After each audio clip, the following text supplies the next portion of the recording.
Hi students, I am Dr. H.B. Jalajakshi, Associate Professor, Department of Sociology.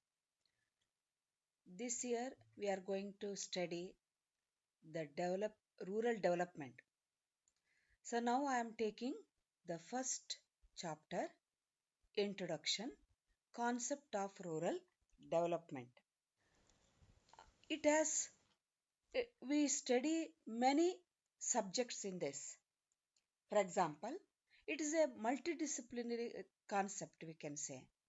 Why it is multidisciplinary? In this subject, we study sociology, psychology, management science, technology, psychology, economics, anthropology, etc. That's why it is a special social science. So then, why should we study rural development? So I told already, rural development has many dimensions: social dimension, political dimension, economic dimension, and religious dimension. So it has many dimensions. So that is, only economic development is not development at all.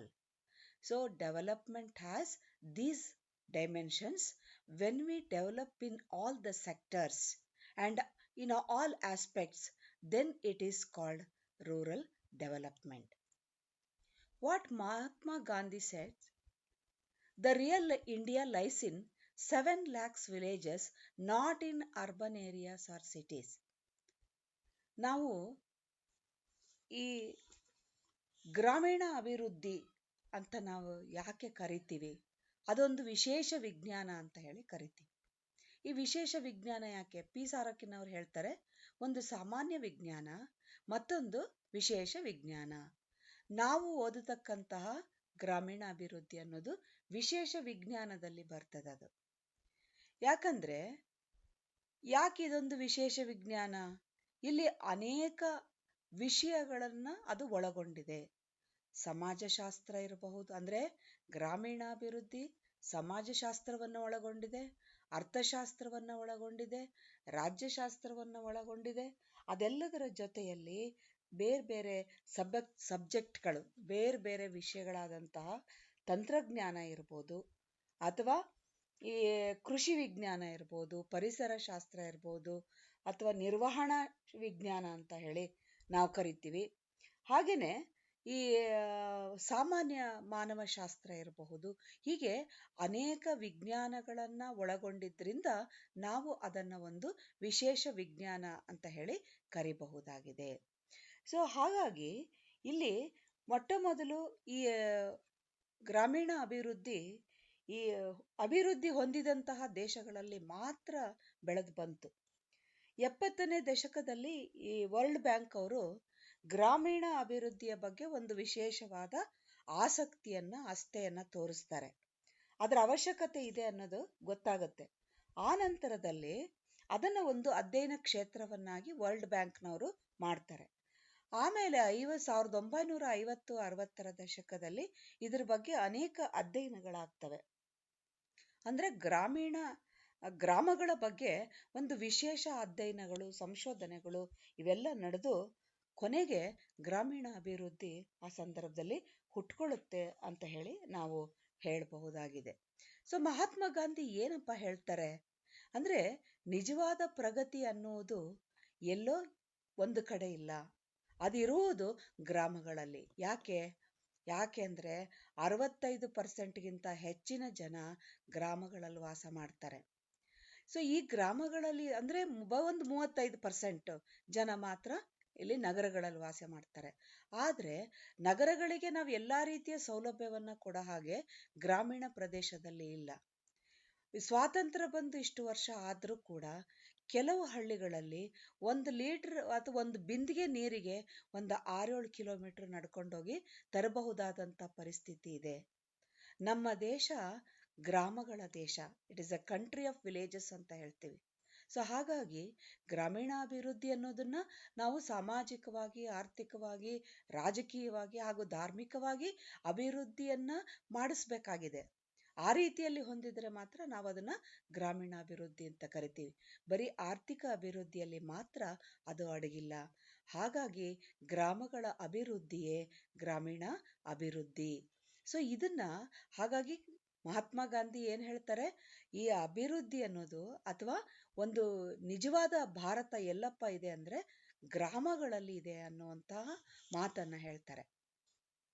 Adam Smith ಹೇಳ್ತಾರೆ, no society can surely be flourishing and happy of which the far greater part of the members are poor and miserable. ಯಾವ ಸಮಾಜದಲ್ಲಿ ಅಂದ್ರೆ ಯಾವ ಸಮಾಜ ಮುಂದಕ್ಕೆ ಬರುತ್ತೆ ಅಥವಾ ಯಾವ ಸಮಾಜ ಪ್ರಗತಿಯನ್ನ ಕಾಣುತ್ತೆ, ಸೊ ಅಂದ್ರೆ ಅಲ್ಲಿ ಹೆಚ್ಚು ಜನಸಂಖ್ಯೆ ಗ್ರಾಮೀಣ ಗ್ರಾಮೀಣ ಒಂದು ಬಡತನ ಅಂತ ಏನ್ ಕರಿತೀವಿ ಹೆಚ್ಚಾಗಿ ಎಲ್ಲಿರುತ್ತೆ ಅಥವಾ ಎಲ್ಲಿ ಹೆಚ್ಚು ಜನ ಸುಖವಾಗಿರಲ್ವೋ ಅಲ್ಲಿ ಪ್ರಗತಿಯನ್ನ ಕಾಣಕ್ಕೆ ಸಾಧ್ಯನೇ ಇರೋದಿಲ್ಲ. ಅಂತ ಸಮಾಜದಲ್ಲಿ ಪ್ರಗತಿ ಇರಲ್ಲ, ಸುಖನೂ ಇರಲ್ಲ. ಅಂದ್ರೆ ಸಮಾಜದ ಬಹುಭಾಗ ಜನರು ಎಲ್ಲಿ ಸುಖ ಸಂತೋಷವನ್ನ ಕಾಣದೇ ಇರ್ತಾರೋ ಅಲ್ಲಿ ಸಮಾಜ ಉದ್ಧಾರ ಆಗಲ್ಲ ಅಥವಾ ಪ್ರಗತಿಯನ್ನ ಹೊಂದಲ್ಲ ಅನ್ನುವಂತಹ ಮಾತನ್ನ ಆಡಮ್ ಸ್ಮಿತ್ ಅವರು ಹೇಳ್ತಾರೆ. ಸೊ ಹಂಗಾಗಿ ಇಲ್ಲಿ ಇನ್ನೊಂದು ಏನಪ್ಪಾ ಅಂತಂದ್ರೆ, rural development is a multidisciplinary subject, I told already, because it has relation with sociology, economics, social anthropology, psychology, public administration, technology, agriculture science, environmental and management science. So ಇದನ್ನ ನಾವು ಬಹುಶಾಸ್ತ್ರೀಯ ಒಂದು ಅಧ್ಯಯನ ಅಂತ ಹೇಳಿ ಕರಿತೀವಿ. ಬಹುಶಾಸ್ತ್ರೀಯ ಅಧ್ಯಯನ ಅಂದ್ರೇನು, ಒಂದು ವಿಶೇಷವಾದ ಅಧ್ಯಯನ ಅಂದ್ರೇನು? ಕೆಲವರು ಅದನ್ನ ಒಂದು ಘೋಷಣೆ ಅಂತ ಕರೀತಾರೆ. ರೂರಲ್ ಡೆವಲಪ್ಮೆಂಟ್ ಅನ್ನೋದನ್ನ ಒಂದು ಘೋಷಣೆ ಅಂತಾರೆ. ಕೆಲವರಿಗೆ ಅದು ಮಂತ್ರ ಆಗ್ಬೋದು, ಆದ್ರೆ ಅದೊಂದು ಕೆಲವರಿಗೆ ಕಾರ್ಯಕ್ರಮ ಆಗಿರ್ಬೋದು. ಹಾಗಾಗಿ ಅದನ್ನ ಒಂದು ಜ್ಞಾನ ಶಾಖೆಯಾಗಿ ಆದರೂ ಇತ್ತೀಚೆಗೆ ಅದನ್ನ ಪರಿಗಣಿಸ್ತಾ ಇದ್ದಾರೆ ಅಂತ ಹೇಳಿ ಹೇಳ್ತೀವಿ. ಅದಕ್ಕೋಸ್ಕರ ಇದು ಸಮಾಜಶಾಸ್ತ್ರದ ಒಂದು ಭಾಗವಾಗಿ ಬೆಳೆದು ಬಂತು ಮತ್ತು ವಿಶೇಷ ವಿಜ್ಞಾನವಾಗಿ ಇದು ನಾವು ಕನ್ಸಿಡರ್ ಮಾಡಿದ್ದಾರೆ ಅಂತ ಹೇಳಿ ಹೇಳ್ಬೋದು. ಮತ್ತೆ ನಾವು ಇದನ್ನ ಯಾಕೆ ಬಹುಶಾಸ್ತ್ರೀಯ ಒಂದು ಜ್ಞಾನ ಶಾಖೆ ಅಂತ ಹೇಳಿ ಕರಿತೀವಿ ಅಂದ್ರೆ, ಈ ಒಂದು ಗ್ರಾಮೀಣ ಅಭಿವೃದ್ಧಿ ಅನ್ನೋದು ಅನೇಕ ವಿಷಯದೊಂದಿಗೆ ತಳಕು ಹಾಕಿಕೊಂಡಿದೆ, ಅನೇಕ ವಿಷಯಗಳೊಂದಿಗೆ ಸಂಬಂಧವನ್ನ ಹೊಂದಿದೆ, ಬೇರೆ ಬೇರೆ ವಿಷಯಗಳೊಂದಿಗೆ ಜ್ಞಾನದೊಂದಿಗೆ ಅದು ಸೇರ್ಕೊಂಡಿದೆ. ಸಮಾಜಶಾಸ್ತ್ರದ ಒಂದು ಭಾಗ ಮಾತ್ರ ಅಲ್ಲ, ಅಂದ್ರೆ ಸಮಾಜಶಾಸ್ತ್ರ ಒಂದೇ ಅದಕ್ಕೆ ಸಂಬಂಧ ಇಲ್ಲ, ಅದರ ಜೊತೆಯಲ್ಲಿ ಅರ್ಥಶಾಸ್ತ್ರ ಇರಬಹುದು, ಸಾಮಾನ್ಯವಾಗಿ ಸಾಮಾನ್ಯ ಮಾನವಶಾಸ್ತ್ರಕ್ಕೆ ಸಂಬಂಧಪಟ್ಟಿರ್ತಕ್ಕಂಥದ್ದು, ಮತ್ತೆ ನಾವೇನಂತೀವಿ ಸೈಕಾಲಜಿ ಅಂತ ಕರಿತೀವಲ್ಲ, ಮನೋವಿಜ್ಞಾನಕ್ಕೆ ಸಂಬಂಧಪಟ್ಟದ್ದಿರ್ಬೋದು, ಅಥವಾ ಸಾರ್ವಜನಿಕ ಆಡಳಿತಕ್ಕೆ ಸಂಬಂಧಪಟ್ಟಿದ್ದಿರ್ಬೋದು, ತಂತ್ರಜ್ಞಾನ ಇರ್ಬೋದು, ಅಥವಾ ಕೃಷಿ ವಿಜ್ಞಾನ ಇರ್ಬೋದು, ಪರಿಸರ ಶಾಸ್ತ್ರ, ನಿರ್ವಹಣಾ ಶಾಸ್ತ್ರ, ಹೀಗೆ ಅನೇಕ ವಿಜ್ಞಾನಗಳೊಂದಿಗೆ ಅದು ಸಂಬಂಧವನ್ನ ಹೊಂದಿರೋದ್ರಿಂದ ಇದನ್ನ ನಾವು ಬಹಳ ಡೀಟೇಲ್ ಆಗಿ ಅಧ್ಯಯನ ಮಾಡಬೇಕಾಗತ್ತೆ. ಈ ಎಲ್ಲ ವಿಷಯಗಳ ಬಗ್ಗೆ ನಾವು ತಿಳ್ಕೊಳ್ಬೇಕಾಗತ್ತೆ ಅಂತೇಳಿ ಹೇಳ್ಬೋದು. ಅಂದ್ರೆ ನಾ ಹೇಳಿದ್ನಲ್ಲ, ಮೊಟ್ಟ ಮೊದಲು ಕೆಲವೇ ಅಭಿವೃದ್ಧಿ ಹೊಂದಿದಂತ ಅಮೇರಿಕ, ಇಂಗ್ಲೆಂಡು, ರಷ್ಯಾ ಇಂಥ ಕೆಲವು ಕಡೆಗಳಲ್ಲಿ ಮಾತ್ರ ಅದು ಬೆಳೆದು ಬಂತು. ಆದ್ರೆ ನಮ್ಮಲ್ಲಿ 70ರ ದಶಕದಲ್ಲಿ ಅದು ಬಹಳ ಗಂಭೀರವಾಗಿ ಪರಿಗಣಿಸ್ಬಿಟ್ಟು ಈ ವಿಶ್ವ ಬ್ಯಾಂಕ್ನವರು ಇದನ್ನ ಕೂಡ ಒಂದು ವಿಶೇಷವಾದ ಅಧ್ಯಯನವನ್ನಾಗಿ ಮಾಡಬೇಕು ಅಂತ ಹೇಳಿ ಕನ್ಸಿಡರ್ ಮಾಡಿದ್ಮೇಲೆ ನಾವು ಅದನ್ನ ನೋಡ್ತೀವಿ. ಹಾಗೇನೆ ಇಲ್ಲಿ ನಾವು ಒಂದು ಗ್ರಾಮೀಣ ಅಭಿವೃದ್ಧಿಯ ಇತಿಹಾಸವನ್ನ ಗಮನಿಸ್ಬೋದು. ಯಾಕೆ ಇದನ್ನ ನಾವು ಓದ್ಬೇಕು ನೋಡ್ರಿ, ಬ್ರಿಟಿಷರ ಕಾಲದಲ್ಲಿ ಈ ಗ್ರಾಮೀಣ ಪರಿಸರಗಳು ಹೆಂಗಿದ್ವು, ಅದಕ್ಕಿಂತ ಮುಂಚೆ ಹೆಂಗಿತ್ತು ಅಂತ ನಾವು ಇತಿಹಾಸವನ್ನ ಗಮನಿಸಿದಾಗ ನಮ್ಮ ಗ್ರಾಮಗಳು ಬಹಳ ಸಂಪದ್ಭರಿತವಾಗಿದ್ದು, ಅನೇಕ ಸಂಪತ್ತುಗಳು ಅಲ್ಲಿ ಇದ್ದಿರ್ಬೋದು, ಅದು ನೀರಿರ್ಬೋದು ಅಥವಾ ಭೂಮಿ ಇರಬಹುದು, ಯಾವುದೇ ಇರ್ಬೋದು. ಸೊ ಅಂದ್ರೆ ಎಲ್ಲ ಗ್ರಾಮಗಳು ನಳನಳಿಸ್ತಿದ್ವು, ಸಂತೋಷದಿಂದ ಇದ್ವು. ಗ್ರಾಮ ಪಂಚಾಯಿತಿಯವರು ಎಲ್ಲ ರೀತಿಯ ಕಾರ್ಯಗಳನ್ನ ಮಾಡ್ಕೊಂಡು ಹೋಗ್ತಾ ಇದ್ರು. ಸೊ ಅನೇಕ ವಿಭಾಗಗಳನ್ನ ಮಾಡಿಕೊಂಡು ನಾವೇನು ಗ್ರಾಮ ಪಂಚಾಯತ್ ಅಂತ ಕರಿತೀವಿ, ಅಲ್ಲಿ ವರ್ಷಕ್ಕೆ 2 ಸರಿ ಮೀಟಿಂಗ್ಗಳನ್ನ ಮಾಡಿ ಜನರನ್ನ ಕರೆದು ಅಲ್ಲಿ ಇರ್ತಕ್ಕಂಥ ಸಮಸ್ಯೆಗಳ ಬಗ್ಗೆ ಚರ್ಚೆ ಮಾಡ್ತಾ ಇದ್ರು. ಅಲ್ಲಿ ಬರ್ತಕ್ಕಂಥ ರೆವಿನ್ಯೂ ಅಂತ ನಾವೇನ್ ಕರಿತೀವಿ, ತೆರಿಗೆಗಳನ್ನ ಏನು ಜನ ಕಟ್ತಾರೆ ಅದನ್ನ ಅವರು ಅಭಿವೃದ್ಧಿ ಕಾರ್ಯಗಳಿಗೆ ಬಳಸ್ಕೊಳ್ತಾ ಇದ್ರು. ಆದ್ರೆ ಈ ಎಲ್ಲ ಆದ್ರೆ ಈ ಬದಲಾವಣೆ ಆಗಿದ್ದು ಯಾವಾಗ? ನಮ್ಮ ಗ್ರಾಮಗಳು ಬಿದ್ದು ಹೋಗಿದ್ದು ಯಾವಾಗ? ನಮ್ಮ ಗ್ರಾಮಗಳು ಒಂದು ದುಃಖದಲ್ಲಿ ಮುಳುಗಿದ್ದು ಯಾವಾಗಪ್ಪ ಅಂತಂದ್ರೆ ಬ್ರಿಟಿಷರ ಕಾಲದಲ್ಲಿ. ಬ್ರಿಟಿಷರು ಯಾವಾಗ ಭಾರತಕ್ಕೆ ಬರ್ತಾರೆ ಅಲ್ಲಿಂದ ನಮ್ಮ ಎಲ್ಲ ಬಹುತೇಕ ಸಂಘ ಸಂಸ್ಥೆಗಳಲ್ಲಿ ಬದಲಾವಣೆ ಆಯ್ತು. ಮೊಟ್ಟ ಮೊದಲನೇದಾಗಿ ಅವ್ರು ಬಂದು ನಿಮಗೆಲ್ಲ ಗೊತ್ತಿದೆ ಡಿವೈಡ್ ಅಂಡ್ ರೂಲ್ ಪಾಲಿಸಿಯನ್ನ ಮಾಡ್ತಾರೆ, ಒಡೆದು ಆಳ್ತಕ್ಕಂಥ ನೀತಿ. ಹಂಗಾಗಿ ಎಲ್ಲೆಲ್ಲಿ ಒಂದು ಒಗ್ಗಟ್ಟಿತ್ತು, ಈಗ ಉದಾಹರಣೆಗೆ ಕುಟುಂಬಗಳಿರ್ಬೋದು, ಅವಿಭಕ್ತ ಕುಟುಂಬಗಳನ್ನು ಒಡೆದು ಹಾಕಿದ್ರು. ಗ್ರಾಮಗಳಲ್ಲಿ ಒಗ್ಗಟ್ಟಿತ್ತು, ಅದನ್ನ ಕೂಡ ಒಡೆದು ಹಾಕಿದ್ರು. ಸೊ ಹಾಗೆ ನಮ್ಮಲ್ಲಿ ಏನು ಗ್ರಾಮ ಪಂಚಾಯತ್ಗಳಿದ್ವು, ಅಧಿಕಾರ ಇತ್ತು, ಅದನ್ನ ಕೂಡ ಕಸ್ಕೊಂಡ್ರು. ಹಾಗಾಗಿ ಆ ಸಂದರ್ಭದಲ್ಲಿ ಅನೇಕ ದಂಗೆಗಳು ಹುಟ್ಟುಕೊಳ್ತವೆ. ಸೊ ನಾವು ಏನು ಅಭಿವೃದ್ಧಿ ಕಾರ್ಯಗಳಿಗೆ ಬಳಸ್ಕೊಳ್ತಿದ್ದಂಥ ಈ ರೆವೆನ್ಯೂನ್ನ ಅಥವಾ ಈ ಗ್ರಾಮ ಪಂಚಾಯತ್ಗಳ ಅಧಿಕಾರವನ್ನ ಮತ್ತೆ ವಾಪಸ್ ತಕ್ಕೊಳ್ತಾರೆ. ಹಾಗಾಗಿ ಗ್ರಾಮ ಪಂಚಾಯತ್ಗಳು ಯಾವುದೇ ಅಧಿಕಾರವಿಲ್ಲದ ಒಂದು ವ್ಯವಸ್ಥೆಗೆ ಬರ್ತವೆ ಅಂತ ಹೇಳ್ಬೋದು. ಸೊ ಹಾಗಾಗಿ ಅವರು ಬಂದ ನಂತರದಲ್ಲಿ ನಮ್ಮ ಗ್ರಾಮಗಳು ಒಂದು ಮೂಲೆ ಗುಂಪಾದವು. ಅವ್ರೇನ್ ಮಾಡ್ತಾರೆ, ಒಂದು ಕೈಗಾರಿಕೆಗಳನ್ನ ಸ್ಟಾರ್ಟ್ ಮಾಡ್ತಾರೆ. Industrialisation, urbanisation and modernisation has been started during that period, that is British period. So ನಮ್ಮಲ್ಲಿ ಗ್ರಾಮಗಳಲ್ಲಿ ಈ ಗೃಹ ಕೈಗಾರಿಕೆ ಅಂತ ಕರಿತೀವಿ. It is cottage industry, small scale industry, even village industry, ಇವುಗಳನ್ನ ನಾವು ಮಾಡ್ಕೊಳ್ತಾ ಇದ್ವಿ. ಎಲ್ಲ ಕೈನಲ್ಲೇ ಹಾಕೋದು. ಸೊ ಬಡಿಗೆಯವ್ರು ಇರ್ಬೋದು ಅಥವಾ ಬುಟ್ಟಿ ಹೆಣೆಯವ್ರು ಇರ್ಬೋದು. ಸೊ ಕೃಷಿ ಕೆಲಸಗಳನ್ನ ಮಾಡ್ಕೊಂಡೆ ಅನೇಕ ಕೆಲಸಗಳನ್ನ ಅವರು ಮಾಡ್ತಾ ಇದ್ದಾರೆ. ನಾವು ಅದನ್ನ ಪ್ರೈಮರಿ ಸೆಕ್ಟರ್ ಅಂತ ಕರಿತೀವಿ. ಕೃಷಿ ಜೊತೆಯಲ್ಲಿ ಮಾಡ್ತಕ್ಕಂತಹ ಪಶು ಸಂಗೋಪನೆ ಇವೆಲ್ಲವೂ ಹಾಳಾಗಿ ಹೋದ್ವು. ಸೊ ನಮ್ಮ ಕೈಗಾರಿಕೆ ನಾಶ ಆಗೋಯ್ತು. ಹಾಗಾಗಿ ಅವರು ದೊಡ್ಡ ದೊಡ್ಡ ಕೈಗಾರಿಕೆಗಳನ್ನ ಸ್ಥಾಪನೆ ಮಾಡ್ಲಿಕ್ಕೆ ಶುರು ಮಾಡ್ತಾರೆ. ಆ ಸಂದರ್ಭದಲ್ಲಿ ನಿರುದ್ಯೋಗ ಸಮಸ್ಯೆ ಅನ್ನೋದು ಹುಟ್ಕೊಳ್ತು. ಜೊತೆಯಲ್ಲಿ ನಮ್ಮ ಭೂಮಿಯನ್ನ ಕಸ್ಕೊಳ್ತಾರೆ. ಹಂಗಾಗಿ ಅನೇಕ ದಂಗೆಗಳು ಆ ಸಂದರ್ಭದಲ್ಲಿ ಹುಟ್ಕೊಂಡು, ಮೊಟ್ಟ ಮೊದಲನೇ ದಂಗೆ ನಿಮ್ಗೆಲ್ಲ ಗೊತ್ತಿದೆ, ಹಿಸ್ಟ್ರಿ ಓದಿರ್ತೀರ. 1857 ಅಲ್ಲಿ ಸಿಪಾಯಿ ದಂಗೆ ಅಂತ ಹೇಳಿ ಆಯ್ತು. ಸೊ ಆ ದಂಗೆ ನಮಗೂ ಕೂಡ ಅಂದ್ರೆ ಗ್ರಾಮೀಣ ಪ್ರದೇಶಗಳಿಗೂ ದಂಗೆಗಳ ಕಾವು ಹತ್ಕೊಂತು ಅಂತ ಹೇಳ್ಬೋದು. ಗ್ರಾಮಗಳು ಅನೇಕ ಒಂದು ಸಮಸ್ಯೆಗಳನ್ನ ಎದುರಿಸಕ್ಕೆ ಶುರು ಮಾಡಿದ್ವು. ಆ ಸಂದರ್ಭದಲ್ಲಿ ನಮ್ಮ ನಾಯಕರು ಏನಿದ್ದಾರೆ, ರಾಷ್ಟ್ರೀಯ ನಾಯಕರು, ಇಲ್ಲಿ ಗ್ರಾಮೀಣ ಅಭಿವೃದ್ಧಿಯತ್ತ ಕೂಡ ಗಮನ ಹರಿಸಿದ್ರು. ಯಾಕಂದ್ರೆ ಅವ್ರು ಹೆಚ್ಚಿಗೆ ತೆರಿಗೆಯನ್ನ ಕಟ್ರಿ ಅಂತ ಹೇಳಿ ಜನ ಕೇಳ್ತಾ ಇದ್ರು. ಭೂಮಿನೂ ಕಸ್ಕೊಳ್ತಾರೆ, ಹೆಚ್ಚಿಗೆ ತೆರಿಗೆನೂ ಕಟ್ರಿ ಅಂತ ಹೇಳ್ತಾರೆ. ಅದ್ರ ಜೊತೆಯಲ್ಲಿ ನೀಲಿ ಬೆಳೆ ಬೆಳಿರಿ. ಸೊ ಅದನ್ನ ಕಂಪಲ್ಸರಿಯಾಗಿ ಕಡ್ಡಾಯವಾಗಿ ಎಲ್ಲ ರೈತರು ಬೆಳಿಬೇಕಾಗಿತ್ತು. ಭೂಮಿಯನ್ನ ಹೊಂದಿದಂತ ರೈತರು ಅದನ್ನ ಬ್ರಿಟಿಷ್ ಸರ್ಕಾರಕ್ಕೆ ವಾಪಸ್ ಕಟ್ಟಬೇಕಾಯ್ತು. ಸೊ ಹಂಗಾಗಿ ಆ ಸಂದರ್ಭದಲ್ಲಿ ಎಲ್ಲರೂ ಈ ನಗರಗಳಿಗೆ ಹೋಗಲಿಕ್ಕೆ ಶುರು ಮಾಡಿದ್ರು. ಅಲ್ಲಿ ಯಾಕಂದ್ರೆ ಅಲ್ಲಿ ಉದ್ಯೋಗ ಆರಂಭ ಆಯ್ತು, ಕೈಗಾರಿಕೆಗಳು ಹುಟ್ಕೊಂಡು.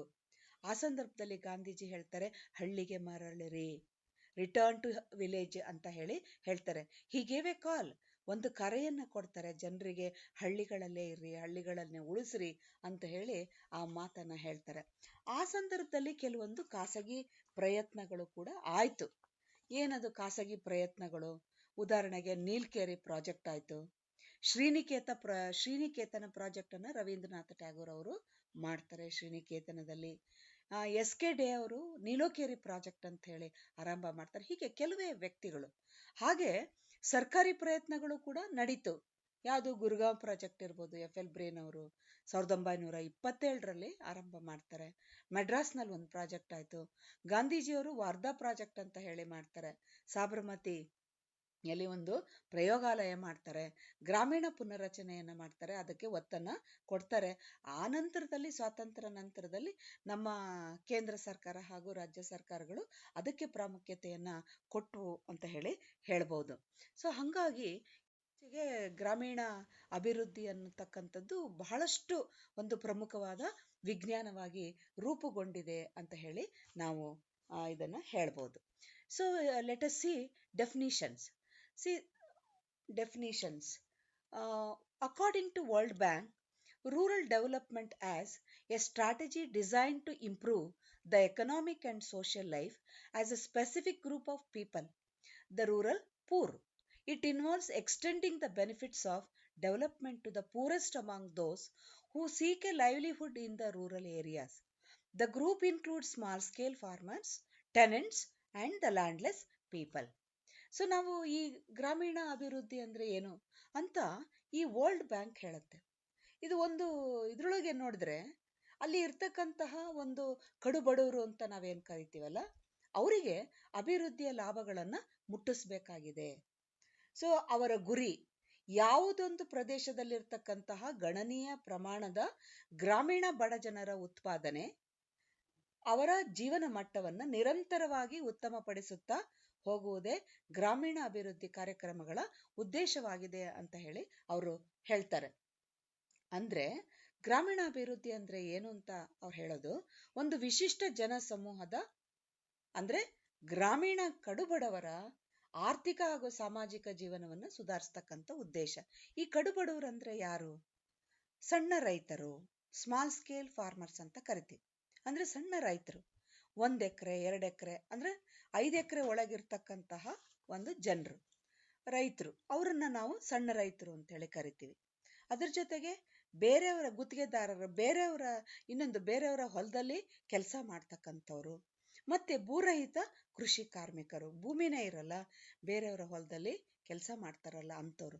ಸೊ ಹೀಗೆ ಗ್ರಾಮೀಣ ಪರಿಸರದಲ್ಲಿ ಇರ್ತಕ್ಕಂಥ ಅತ್ಯಂತ ಬಡವರಾದ ಇವರ ಒಂದು ಸಾಮಾಜಿಕ ಆರ್ಥಿಕ ಅಭಿವೃದ್ಧಿಯನ್ನ ಮಾಡುವಂತಹ ಉದ್ದೇಶವನ್ನ ಹೊಂದಿದೆ ಗ್ರಾಮೀಣ ಅಭಿವೃದ್ಧಿ ಅನ್ನುವಂತಹ ಮಾತನ್ನ ಇಲ್ಲಿ ಹೇಳ್ತಾರೆ. ಸೊ ಇನ್ನೊಂದು ಡೆಫಿನಿಷನ್ ಅನ್ನ ನಾವು ನೋಡಿದಾಗ, ರೋಗರ್ಸ್ and Whiting define rural development not only as providing jobs and increased incomes to rural people, but also making available a quality of rural living through increased and improved community services ಅಂತ ಹೇಳ್ತಾರೆ. So ಅಂದ್ರೆ ಇಲ್ಲಿ ನಾವು ಗ್ರಾಮೀಣ ಅಭಿವೃದ್ಧಿ, what is rural development? It is not only increasing are providing jobs or increased income to the rural people, but also making available a quality of rural living through increased and improved community services. So we have to provide community services. So there are many problems like unemployment, poverty, ignorance. So these we have to remove from them. So that is the thing. So it is a strategy. So what they says, we have to provide many things: transport and communication, rural roads, rural industries. So if we start rural industries, we can give a job to them. So making them able, what Gandhiji says in Sarvodaya, making able the poor people. So we have to give a strength to their ability. We have to inspire, we have to encourage their abilities and capacities to participate in the rural development. So without participation of the people, rural development cannot be possible. So that is participation. How can they participate? So it is very difficult. So we have to get the participation of the rural people. Why people are not participating in the rural area in the development activities? Because they are uneducated.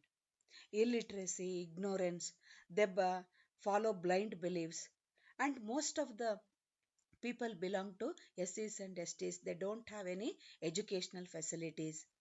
So that's why when the state thought that the rural development is very special science, they started number of schools and colleges here, especially the primary schools, middle schools, high schools they have started.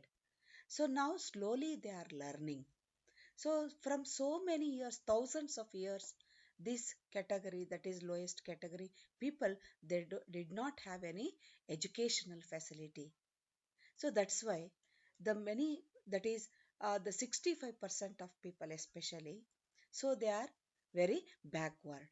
Why they are backward? Because there is no education. So now we have started many things. So that's why now it is slowly going to improvement. So that is the thing. So when we provide all the facilities to the people, definitely, so our rural areas can also be developed. I will thank you for listening the lecture.